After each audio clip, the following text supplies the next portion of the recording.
Hakol chayovim belulav. Lasui mai, lasui kotan hayudeh lenanea.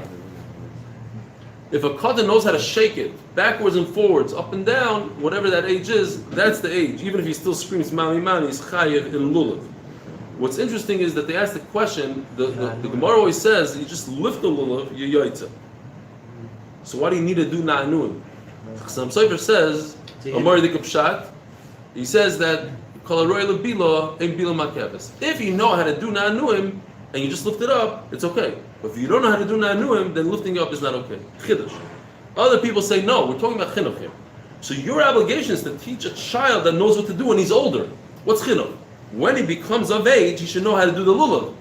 You don't want to teach a kid, lift it up like that. That's not what you're trying to teach him. You're trying to teach him the whole mitzvah. How do you do a mitzvah? You back, forward, up, down. No, left. Nufa. That's exactly where we learn. Very good. That's exactly where we learn na'anuim from. Misna kotan hayudel lenanei chayav lulav. Hakol chayom b'tzitzis lasui mai lasui kotan hayudel lisateif. Comes to include a child, a youngster who knows how to put on his clothing. What does that mean? So when I first learned them, I thought maybe I was putter from Tzitzis. My Maisa, I love this Maisa.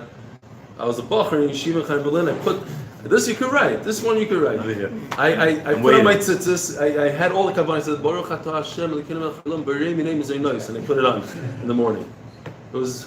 You know, you make brachas. What is it called? Barot. Barot, thank you.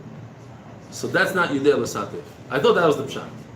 But he says no. L'Satev means that's the story, right? To wrap around your head. To wrap. To wrap it says like Yishmaelim. Like those the women. What do you mean? I love that mindset. That people can make brachas. You don't even know what you're doing. You just say bracha. No, I was tired, whatever. He says up to the mustache. He says. I guess they used to mamish wrap up like a ninja, or maybe it's downwards from here. Akol upon him. Another pshat in Tzitzis is that you know how to put your two strings in the front. 2 strings in the front, 2 strings in the back. You see, we set you up. We made your place, Sila. Yeah.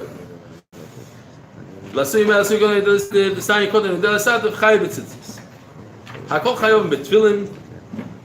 again, over here is a kid that knows how to put on and rap.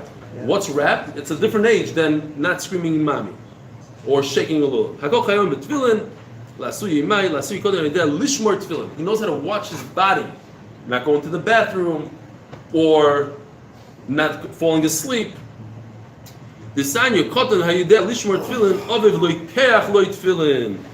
over here, the Gemara sticks in another word that the father buys him tefillin. It doesn't say buys tzitzis, because the Gemara is saying over here, either one pshat the Rishonim is that Tzitzis brings this, that tefillin are very expensive, so the father actually has to buy him tefillin. Whereas tzitzis, all kids had tzitzis in those days. All of them wore daled kanfos. In those days, everything was daled kanfos. The question is, you have to put tzitzis on it or not.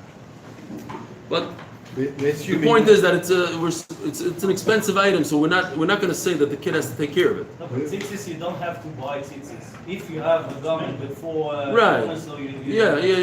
That's bismanenu. That's bismanenu. In those days. That's why you don't have to. You can't borrow the tefillin because he wears tefillin all day. Right, exactly. He's not going to bother. That's another thing. By a lulav, again, Tzitzis points this out. I think it was Tzitzis. By a lulav, you just borrow your father's lulav, it's no problem. But tefillin, you can't borrow your father's tefillin, he's wearing it all day. People wore it all day, there's nothing to lend over here.